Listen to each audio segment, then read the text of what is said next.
স্ত্রীকে কখনো মা বাপ সন্তান সন্ততির সামনে কোনো ভুল ত্রুটি হলে শাসন করবেন না। একা নিয়ে বুকে জড়িয়ে ধরে তার সমস্ত নেক কাজের স্বীকৃতি দিয়ে তারপরে বলবা যে এরকম একটা বিষয় আমি দুঃখ পাই নাই, তবে আমি চাই যে এটা তুমি কারেকশন করে নাও এবং আমি আল্লাহর দরবারে তোমার জন্য দোয়া করব। মাথায় হাত রেখে একটু দোয়া করে দেন। এর চাইতে বড় আর কোনো শাসন হয় না। কিন্তু আপনি যদি মাকে খুশি করতে গিয়ে মায়ের সামনে তাকে ধমক দেন, তার ব্যক্তিত্বের উপর আপনি তীর ছুঁড়েছেন, আঘাত দিয়েছেন, সে ফুঁসে উঠবে।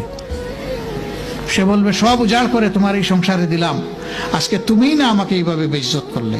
সে মানুষ তো, তার মানবিক রিয়াকশন হবে। কাজ করবো না আমরা কেউ। আমাদের জীবনের অংশ, আমাদের হাড়ের অংশ, আমাদের কলিজার অংশকে আমরা সেইভাবে সম্মান দিব ইনশাআল্লাহ।